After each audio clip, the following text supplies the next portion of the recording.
Buenos días, iglesia. Espero te encuentres bien, donde quiera que nos estés viendo y por el medio que nos estés viendo, pues siéntete bienvenido. Y pues bueno, hoy comenzamos una nueva carta, el Evangelio de Juan.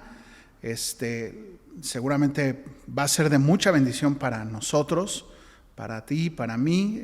Ojalá puedas estudiar junto con nosotros todo este libro maravilloso, y pues bueno, será de mucha bendición, así como lo fue Hebreos, así como fue Éxodo. Seguramente serán estos 21 capítulos de mucha bendición para tu vida, para mi vida, y pues bueno, ojalá puedas ir con nosotros en esta nueva Cristoaventura en el Evangelio de Juan. Y pues estoy bien emocionado por ello, porque estaremos estudiando esta carta. Para mí ha sido uno de los evangelios o de las cartas que más he leído, y pues bueno, ha sido de mucha bendición para mí, seguramente para ti.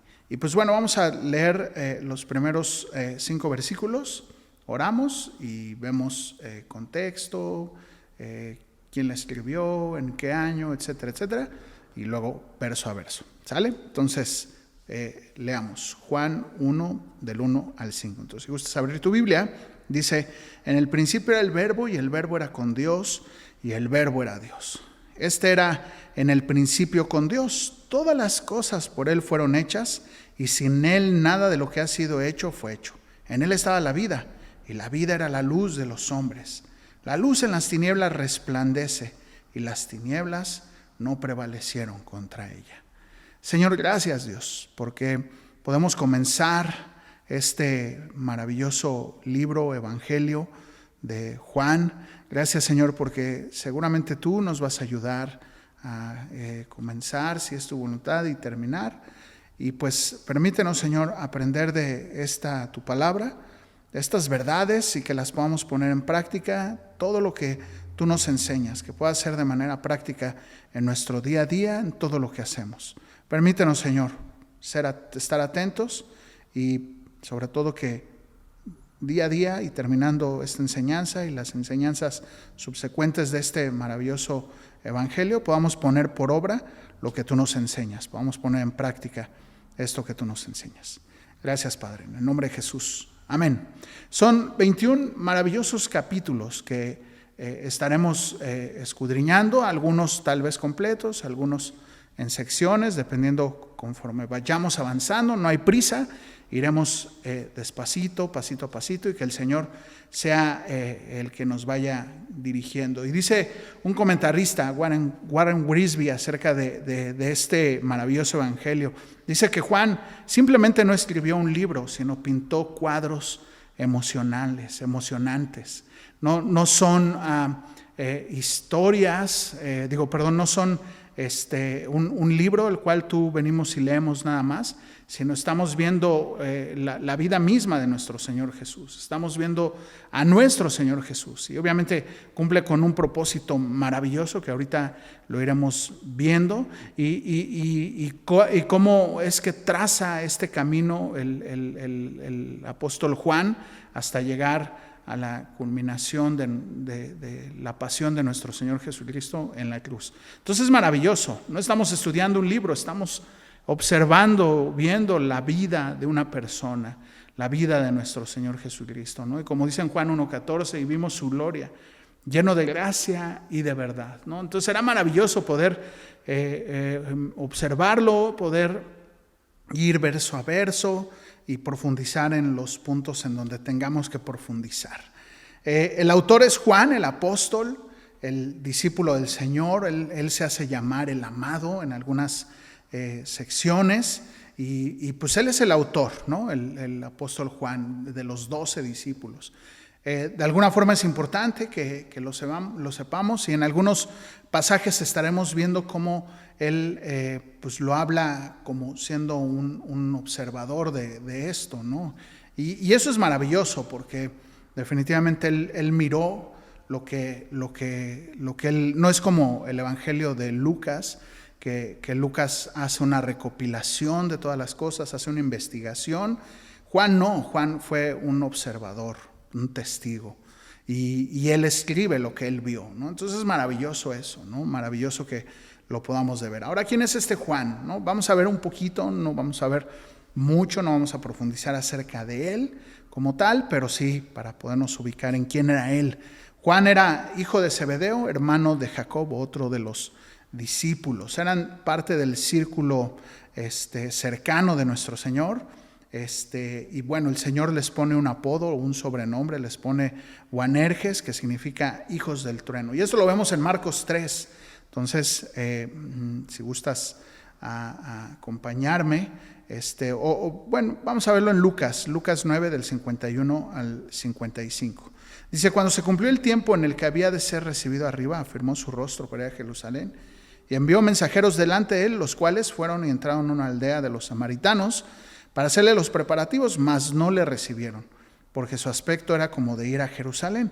Viendo esto, sus discípulos, Juan y Jacobo, o Jacobo y Juan, dijeron: Señor, ¿quieres que mandemos que descienda fuego del cielo como hizo Elías y los consuma? Entonces, volviéndose él, les reprendió, diciéndole: vosotros no sabéis de qué espíritu sois, porque el Hijo del Hombre no ha venido para perder almas de los hombres, sino para salvarlas. Y se fueron así a otra aldea. Qué interesante, Juan y Jacobo, pues el Señor les pone hijos del trueno o Boanerges por esta acción, ¿no? Seguramente, y por muchas más, que no las vemos registradas, pero por su carácter, que su carácter era un tanto arrebatado y un tanto como así, ¿no? Fuerte, ¿no? Y aquí lo vemos reflejado, ¿no? Que le dicen: Señor, pues, ¿cómo ves? Hacemos que caiga fuego del cielo y los consuma. Y pues, bueno, el Señor les dice: no, tranquilos, no vine a eso, ¿no? Entonces, interesante cómo ellos eran de un carácter, ¿no? Y cómo Dios va transformando el carácter de Juan. Y definitivamente en algún momento aquí en Semilla estudiamos las cartas de Juan y vimos cómo era un hombre, pues, de un carácter firme y que decía las cosas como son, la verdad, así como es, ¿no? Digo, si ya leíste las cartas, primera, segunda y tercera de Juan, te darás cuenta de ello, que Juan era no como muchos lo presentan, como el apóstol amado, como si fuera tierno. No, más bien amado del Señor, y obviamente el Señor transforma su carácter, como la vida de los discípulos. Así Juan, su carácter es transformado, pero definitivamente su esencia la vemos expresada en las cartas, primera, segunda y tercera de Juan. Como era un cuate que decía la verdad, que decía las cosas como son, ¿no? Y Dios usa eso, Dios usa hasta nuestro carácter, Dios usa todo de nosotros. Lo malo lo recicla, lo hace bueno y lo usa para su reino. Qué maravilloso el Señor nuestro, paciente con nosotros.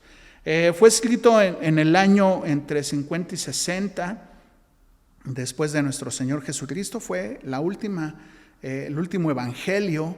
De hecho, ya habían pasado varios años para cuando los evangelios estaban, y Juan escribe esta carta definitivamente para alcanzar al gentil principalmente, y registra, hace un registro de todo, de muchas de las cosas que él observó de nuestro Señor Jesucristo. Entonces fue entre en el año 50, más pegado como al 55, y en el año 60. Su audiencia, principalmente gentil, griegos, eran principalmente ellos a los que está dirigida esta carta, o hacia quien él pretendía que fueran alcanzados por medio de esta carta.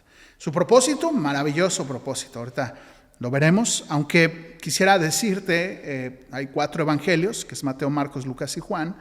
Estos 4 evangelios son la vida de nuestro Señor Jesús, todo su ministerio, su vida, lo que él hizo en esta tierra, durante que él estuvo en esta tierra, vista por 4 puntos de vista diferentes, ¿no? Valga la redundancia, vista por 4 personas, y bueno, Juan es uno de ellos, ¿no? Y como te mencionaba, él fue un testigo ocular de la vida de nuestro Señor Jesús. Entonces se pone maravilloso. Y la verdad es que cada carta, durante que he estado estudiando esto, he leído, oído pastores, comentaristas que exaltan la carta de Juan y como que minimizan las otras 3 epístolas o evangelios. Y la verdad es que cada una tiene su riqueza maravillosa. Al final son la palabra del Señor, y es maravilloso poder observar una a una en medida que Dios nos permita, observaremos pues toda la palabra de Dios, ¿no?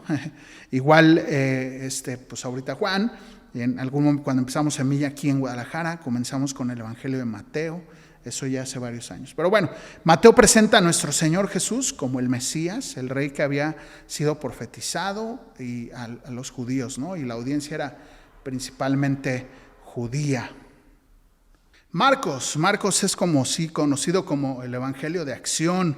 Presenta a nuestro Señor como el siervo sufriente, a quien estamos llamados a imitar y seguir, ¿no? Ese es el Evangelio de Marcos. Luego Lucas presenta a nuestro Señor como el hombre perfecto, como un evangelio dirigido hacia judíos y gentiles, a pobres y ricos, ¿no? A nuestro Señor cercano a la gente.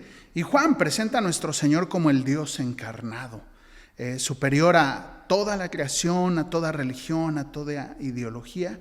Él es aquel a quien la creación debe someterse. Tiene un enfoque pues, universal, principalmente de alcance, de evangelismo, ¿no? Era como la idea de Juan y lo vamos a ver desde los primeros versos.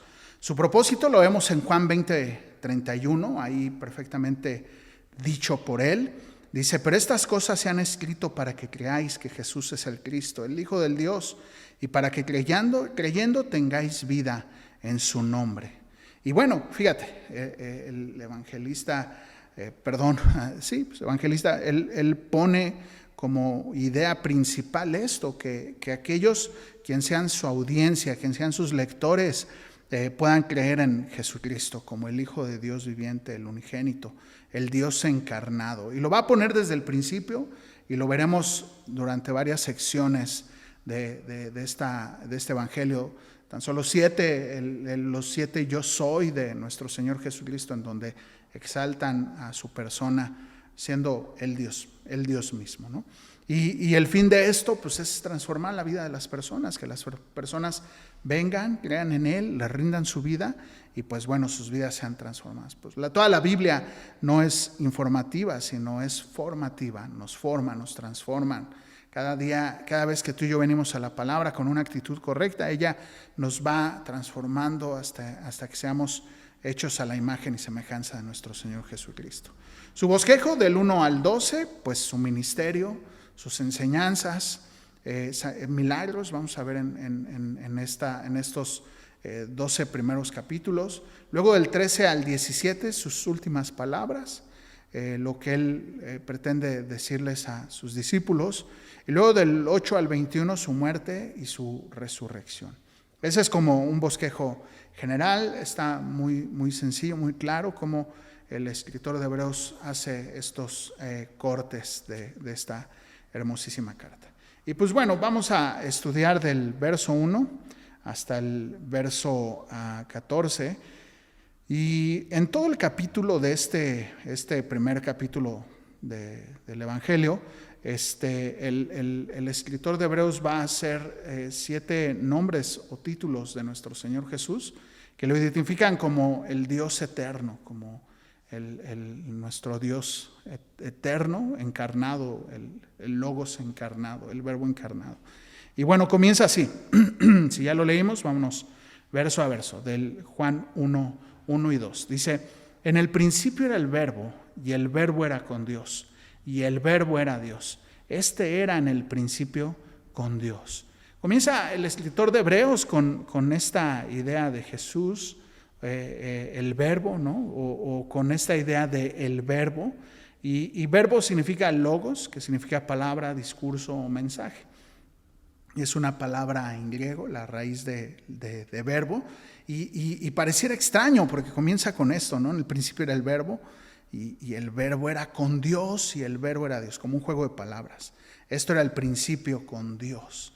¿Y qué es lo que está queriendo decir el escritor de Hebreos?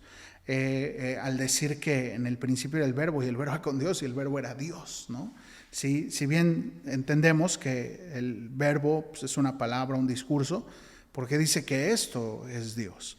Así como en nuestras palabras revelan a otros lo que hay en nuestro corazón y en nuestra mente, de la misma manera Jesucristo es el verbo. es Dios revelado a nosotros, ¿no? Dios hecho visible para nosotros, ¿no? Dice un comentarista que es como Dios queriéndose manifestar a nuestro nivel, a que nosotros podamos relacionarnos con Él. Este verbo de Dios relacionado a nosotros. Ahora, esta idea no es una idea aislada, así como que pudiera ser ajena a los griegos o a los oyentes, a los posibles oyentes, sino definitivamente era algo que ellos tenían como de manera familiar. El hecho de que el verbo se hiciera mención era una idea que ellos tenían, el que el verbo era quien controlaba todas las cosas, quien mantenía en orden todas las cosas, el verbo de Dios, el poder de Dios, por así decirlo. Y esa idea para ellos era muy, muy común, porque había un historiador, un pensador de aquel entonces que manifestaba que muchas de las cosas de la vida tenían un orden, y que si el ser humano en su vida día a día solía hacer un caos o tener mucho caos en la mente, en todo lo que hacía, ¿no? A veces en muchas de las acciones para poder llegar a algo había caos, y cómo era que el mundo, a pesar del hombre, se mantenía en este orden perfecto, como la tierra llovía a tiempo, hacía frío cuando tenía que ser frío, cómo las estaciones estaban bien definidas y no había caos en medio de ello. Entonces lo resumía este pensador en que era el verbo quien mantenía todo esto. Entonces cuando el apóstol les dice, el verbo se ha hecho carne, el verbo es Dios, es quien gobierna todo, es quien tiene control de todo, y más adelante dice, el verbo se hizo carne, entonces les está diciendo Dios, que es el que gobierna todo, que tiene control de todas las cosas, ahora se ha hecho carne. Así como un pensamiento se hace realidad a través, o se hace visible delante de nosotros a través de lo que expresamos con la boca,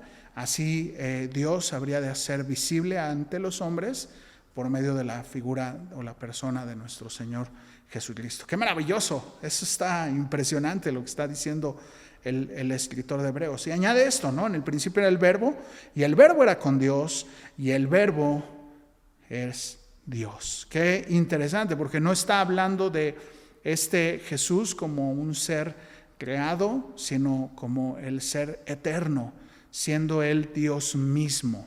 El verbo era con Dios, y este verbo es Dios mismo, ¿no? Y así como cuando empezamos a estudiar Hebreos, como el escritor de Hebreos levanta la figura de nuestro Señor Jesucristo al ponerlo al nivel de nuestro Señor, de Dios mismo, pues así Juan comienza diciéndoles, este verbo que se ha encarnado es Dios mismo, es toda la plenitud de Dios, ahí la podemos encontrar.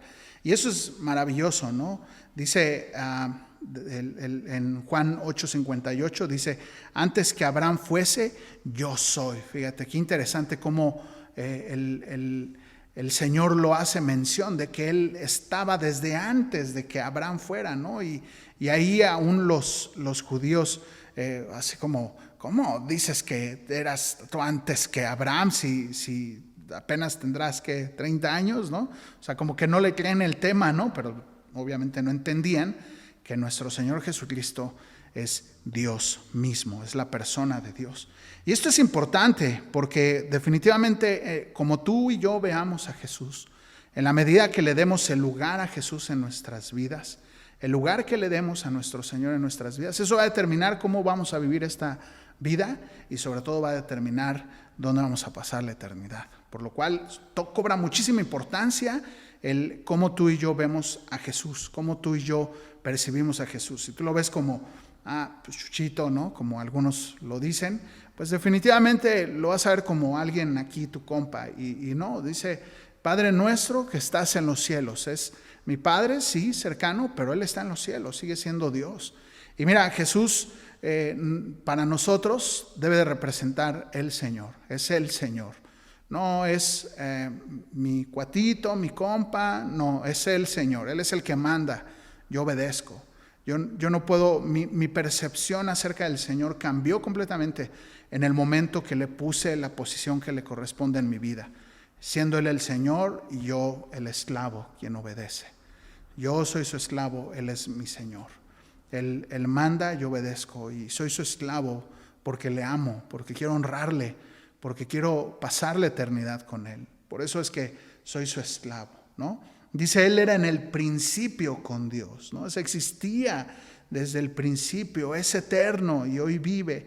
Él es el Dios eterno, el alfa, el omega, el principio y el final. Así dice en Apocalipsis. Imagínate qué maravilloso.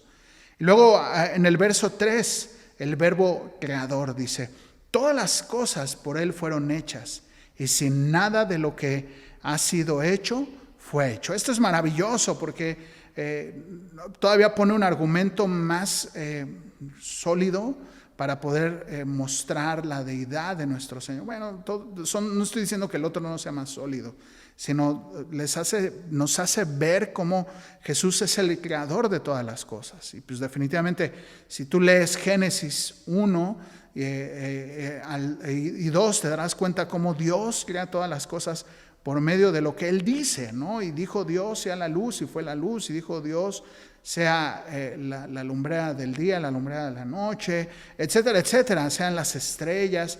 Dios lo creó todo por lo que Él dijo. Entonces, al decir que todas las cosas por Él fueron hechas, y sin Él nada de lo que ha sido hecho fue hecho, o sea, sin Él no habría nada, entonces está queriéndonos decir que Jesús es el creador, Jesús es Dios, ¿no? Qué interesante. Colosenses 1, 16 al 20 dice, Él es la imagen del Dios invisible, el primogénito de toda la creación.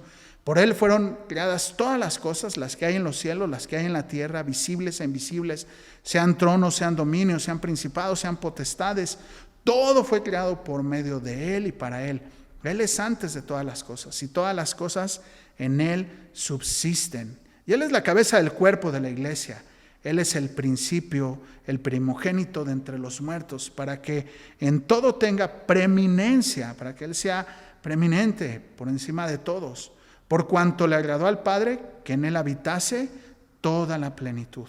Y por medio de Él reconciliar consigo todas las cosas, así las que están en la tierra como las que están en los cielos, haciendo la paz mediante la sangre de su cruz.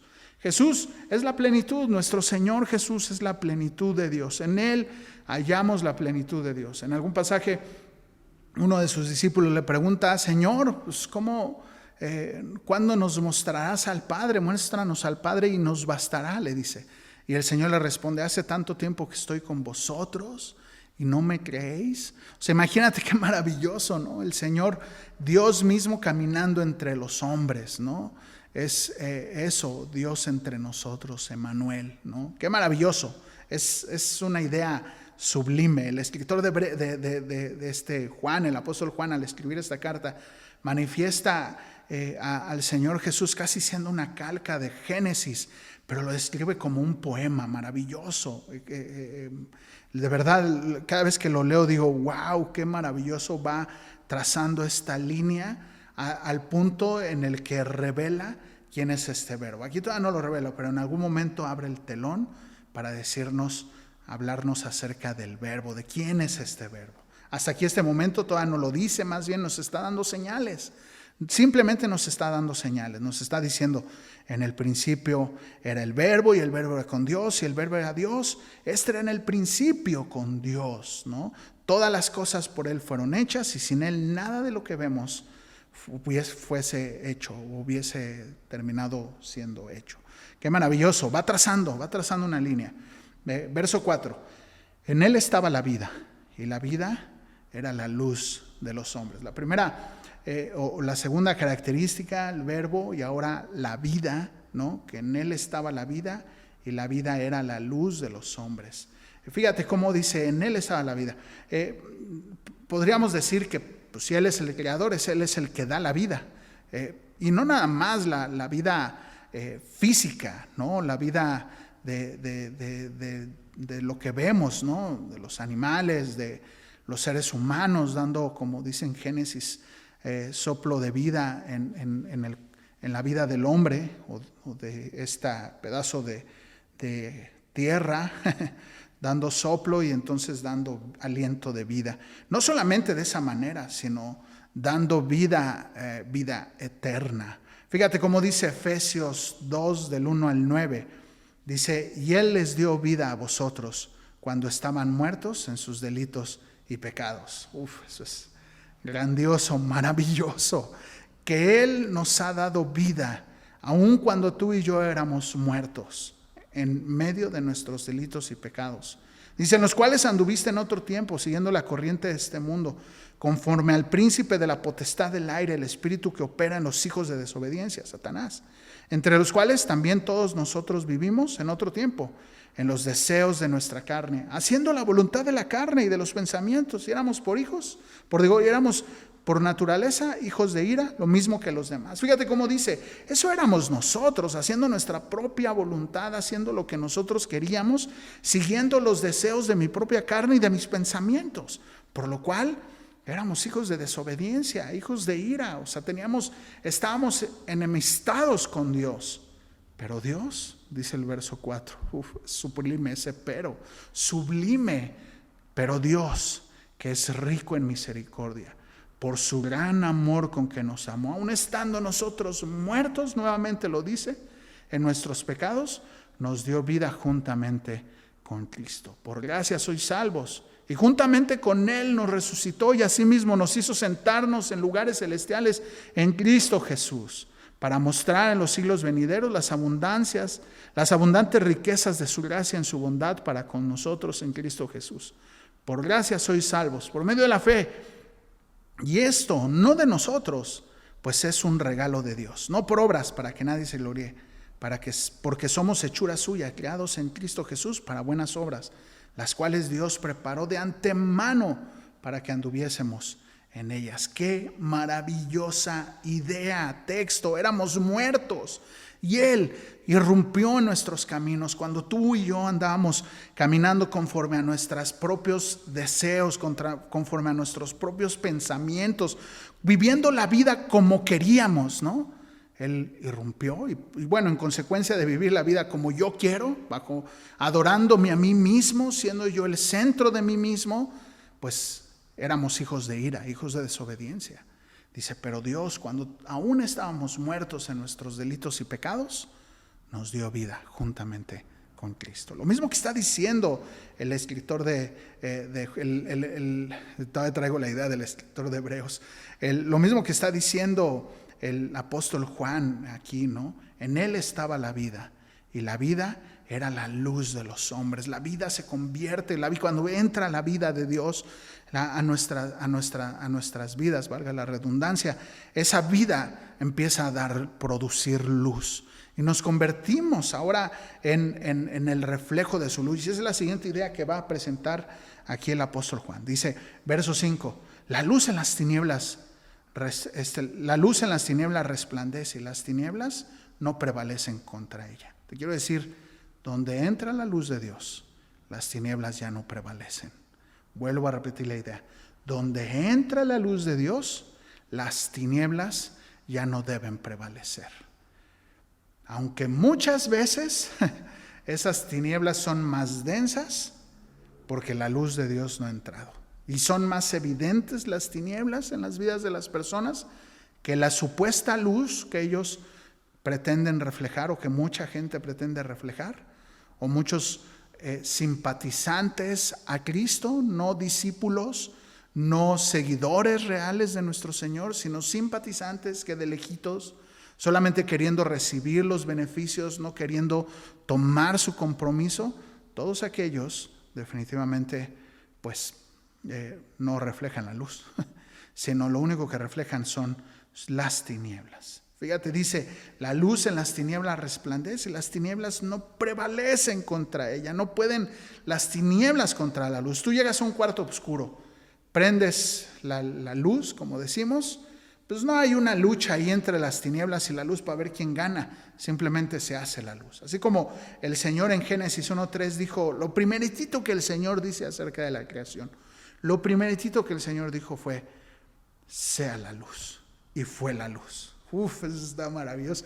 Lo primero que Dios hace en una vida de caos y desorden es, sea la luz. y entonces es la luz. Eso es maravilloso. Y la luz no puede en contra las tinieblas. Luego dice verso 6, Juan el Bautista se convierte en este testimonio ocular, testimonio fiel. Dice, hubo un hombre enviado de Dios, el cual se llamaba Juan. Este vino por testimonio para que diese testimonio de la luz, a fin de que todos creyesen por él. Se convierte en un testigo, ¿no? No es como un testigo que lo ve, que vio al Señor Jesús, que él lo vio y él dijo, he allí el Cordero de Dios que quita el pecado del mundo. Se convierte en un testigo ocular. Los testigos veraces, los testigos reales, los testigos que sirven en un juicio son los testigos que vieron.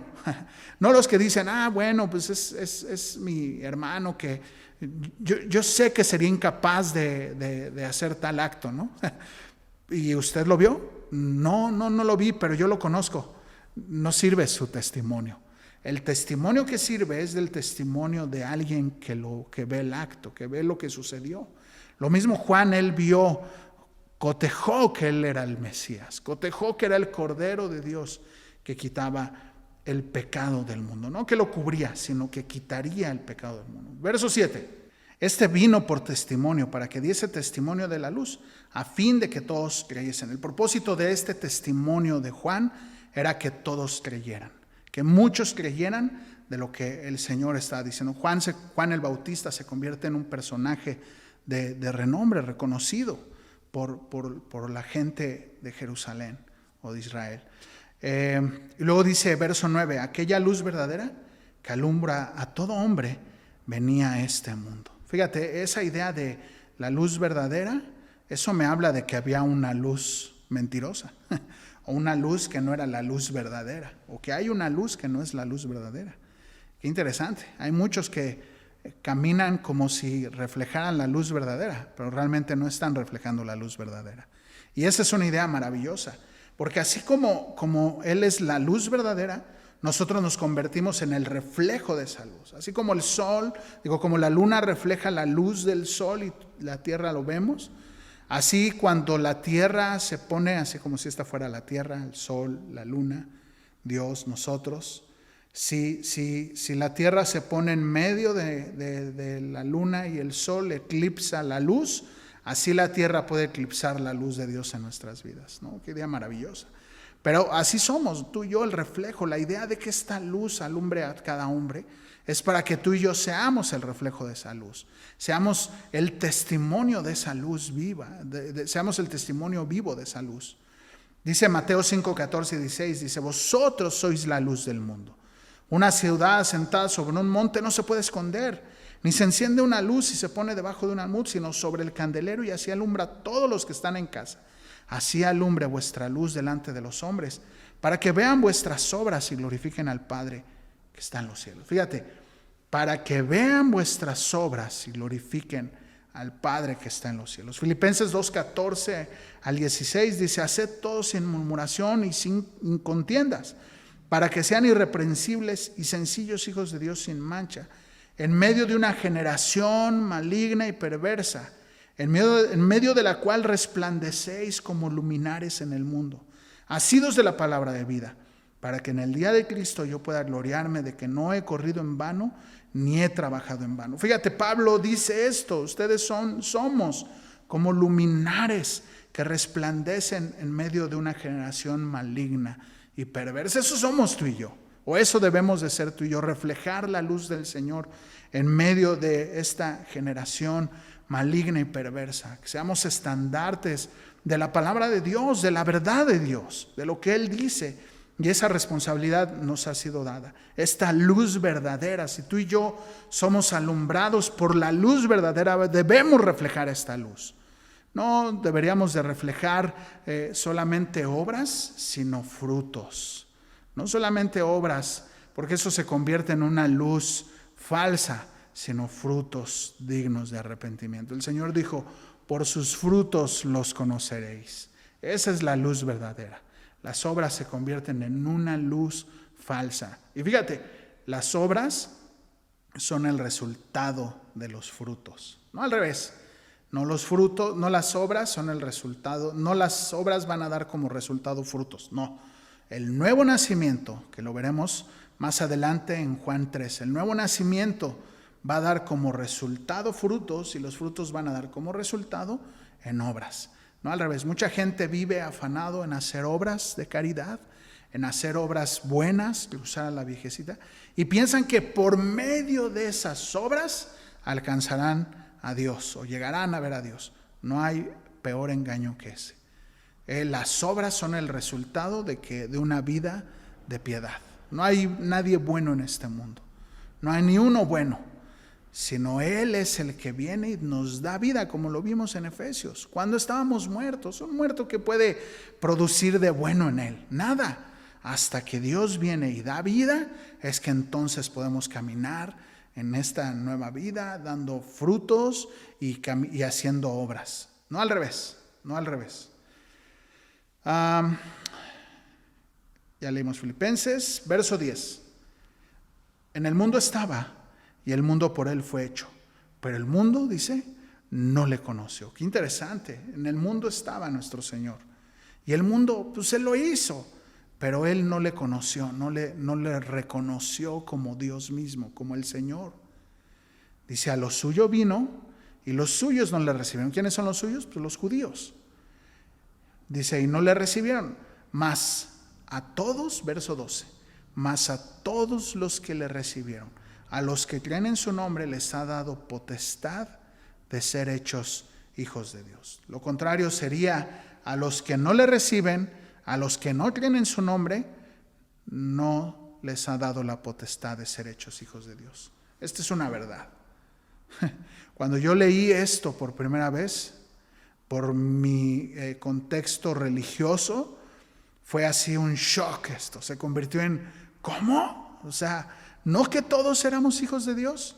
Y la verdad es que no todos somos hijos de Dios.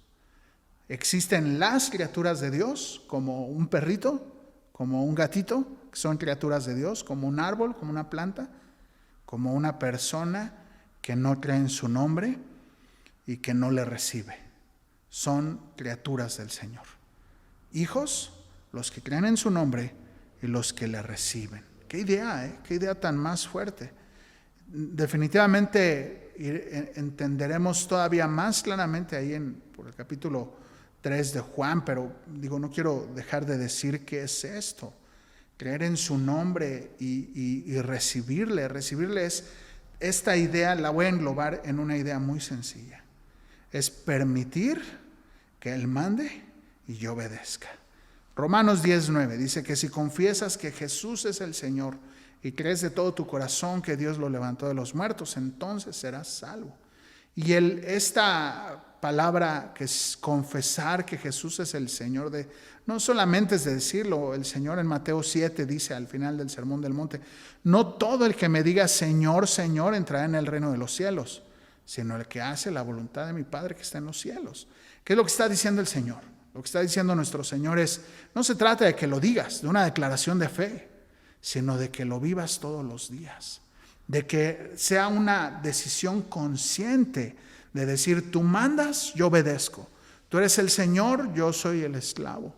Tú eres quien dice qué y cómo hacer las cosas, y yo me sujeto a eso. Y esa verdad es necesaria que tú y yo la entendamos, porque mira, en nuestro contexto mucha gente, bueno, cada vez menos, pero mucha gente, tú le dices, ¿crees que Jesús es Dios? Y muchos podrán decirnos por nuestro contexto, de nuestro trasfondo católico romano, pues podrán decir, sí, yo creo eso, pero no lo reflejan en sus vidas. Jesús es Dios, pero no es su Dios, no es su Señor. Mucha gente termina siendo hijo no de Dios, porque ellos han decidido creerle a la evolución, creer en Buda, creer en la Virgencita, creer en tantas cosas y no creer en Jesús, no creerle a Jesús. Creerle a Jesús, eso se vive en todos los días, en todas nuestras acciones. Nuestra fe se debe de ver en todo lo que hacemos, si no, entonces es una fe muerta, dice Santiago. Entonces necesitamos que Jesús sea el Señor. Y esto es muy sencillo, ¿no? Por ejemplo, aquel que le es infiel a su mujer, ¿no? Cito esto como un ejemplo. Aquel que le es infiel a su mujer y dice, yo quiero que Jesús sea el Señor de mi vida. deja el adulterio y reconcíliate con tu esposa. Deja ese adulterio y ya entonces ahí se convierte en, pero es que no sabes, mi mujer no sé qué, y ponen una cantidad de pretextos y de excusas. Entonces ahí es donde yo digo, entonces no quieres que Jesús sea el Señor de tu vida. O sea, quieres seguir tú, como lo leíamos en Efesios, viviendo bajo mis propios pensamientos, viviendo bajo los deseos de la carne, sigues muerto. Realmente no has querido recibir la vida del Señor. Entonces, eso se ve reflejado según Romanos 10:9. En Él es el que manda, yo obedezco. Eso significa recibir y creerle. Recibir y creer que Él es Dios, recibirle, hacerlo, que Él tome el timón de nuestro barco y que gobierne. Eso es que Él es el Señor. Eso significa que Él es el Señor. Dice verso 13, los cuales no son engendrados de sangre. ¿Los cuales son los cuales? Pues sus hijos, los hijos de Dios. No son engendrados de sangre, no es por herencia. No es una herencia. Yo no le heredo a mis hijos que si yo soy hijo de Dios, ellos van a ser hijos de Dios también, o mis hermanos. No es así. No es por herencia. Dice, ni voluntad de carne, ni porque alguien lo quiera. Ahí te va, ¿no? Te concedo la salvación. No, eso solamente Dios lo da. Dice, ni voluntad de varón. O sea, no es ni porque simplemente es el acto de la fe y el acto de la voluntad de Dios, un misterio. Definitivamente esto lo cerramos en un misterio, en donde se juntan la soberanía de Dios y la responsabilidad del hombre. Mira, teólogos se la han pasado peleando en entender esto. No lo vamos a resolver nosotros, ¿verdad? en 30 minutos. Es un misterio, pero lo que sí te puedo decir, que esta fe se tiene que hacer evidente. Esta fe se tiene que hacer evidente.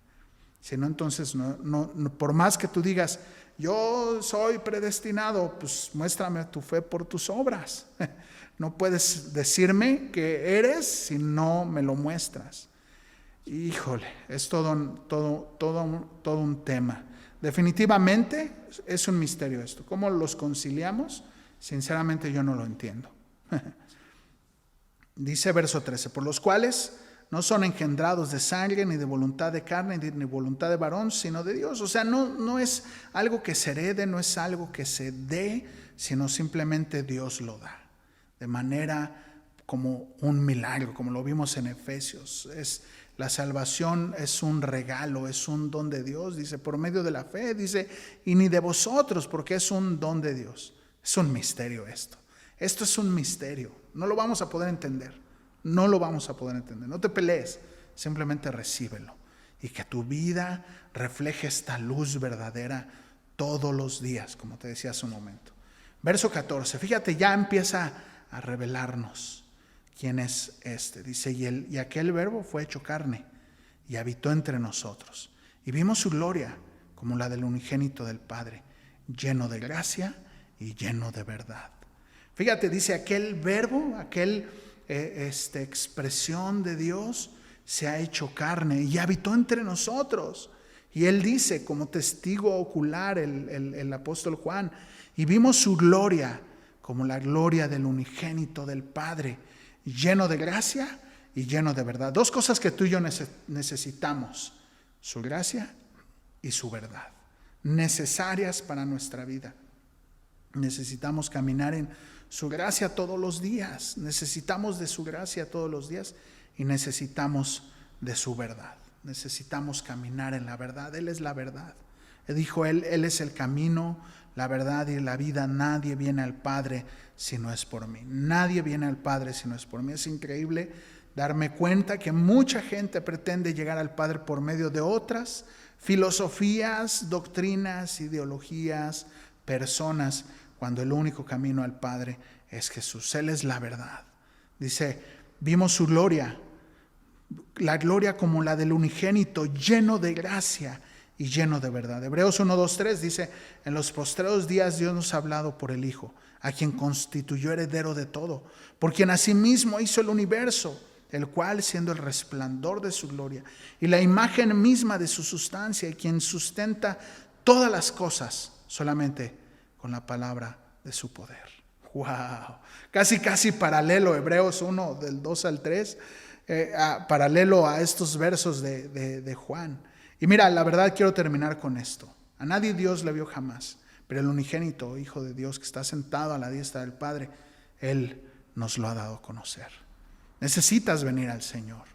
Si has caminado lejos del Señor, si has caminado o lo has escuchado de este verbo encarnado, has escuchado de la vida de nuestro Señor Jesucristo, pero todavía no lo haces, el Señor de tu vida, quien manda, quien obedece, hoy es un buen día para que lo hagas. Hoy es un buen momento para que entonces Él se convierta quien manda y nosotros quienes obedecemos. Este es el principio, la introduccióncita de esta hermosísima carta. Y pues bueno, estaremos yéndonos verso a verso, y la siguiente semana terminaremos este capítulo maravilloso del Evangelio de Juan. ¿Qué te parece si oramos? Y te invito a que le entregues tu vida al Señor, no por medio de una declaración de fe, sino en todos los días, haciendo que Él manda y obedezco a través de una comunión con Él, a través de su palabra, a través de la oración, a través de la iglesia.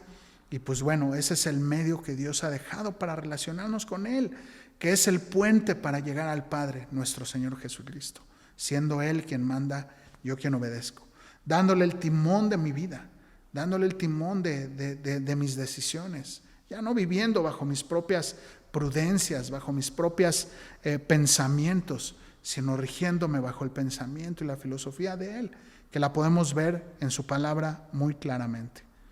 Pues te invito a que le entregues tu vida. Y si has algún tiempo caminado con el Señor y te has alejado, hoy es un buen momento que vuelvas a Él. Hoy es un buen momento que digas: Señor, me he cansado de vivir bajo mis propias prudencias y ahora vivo y camino de acuerdo a lo que tú quieres dictar y guiar en mi vida. ¿Qué te parece si oramos y le pedimos al Señor que sea propicio a nosotros, pecadores? Señor, gracias Dios por lo que podemos ver, cómo tú te encarnaste, Dios mío, te hiciste hombre semejante a nosotros para mostrarnos el camino a ti, para reconciliarnos contigo, ese maravilloso propósito que podemos ver en tu obra, en lo que hiciste en la cruz, en este caminar que estuviste en esta tierra. Gracias, Señor, definitivamente no lo merecemos, definitivamente no es por merecimientos propios, sino por simplemente el acto de tu amor y de tu soberanía hacia con nosotros. Gracias, Padre, por esto que has hecho hacia con nosotros. Y queremos responder, Señor, a ello. Queremos responder a este acto que tú hiciste en la cruz y que todos los días no lo muestras y no lo expresas a través de personas, a través de tu palabra, a través de conferencias. Señor, queremos responder a ello. Donde tú seas quien mande, donde yo obedezca. Aun cuando a veces yo no quiera y me duela. Aun cuando me cueste trabajo seguir tu palabra, Señor, hoy me rindo delante de ti. Hoy me humillo y me pongo debajo de ti, siendo tú quien manda y yo quien obedezco. Obedeciendo a tu palabra, obedeciendo lo que tú me dices. Gracias, Señor, por todo lo que nos das de manera inmerecida. Sé propicio a nosotros, pecadores. Gracias, Señor, en el nombre de Jesús. Amén. Pues familia, que sigamos conectados semana tras semana estudiando esta carta, este evangelio maravilloso. Te invito a que permanezcas conectado semana tras semana y que bueno sea el Señor que nos vaya guiando y dirigiendo. Que tengas muy bonita semana y nos seguimos viendo en las células, ahorita todavía de manera virtual, a través de Zoom. Si tú no te has conectado a alguna célula, te invito a que nos mandes un WhatsApp. Al final ponemos ahí el número telefónico. Mándanos un WhatsApp y te integramos a las células. En cualquier parte del país donde estés, puedes integrarte. Y pues bueno, que Dios te bendiga, que tengas bonita semana.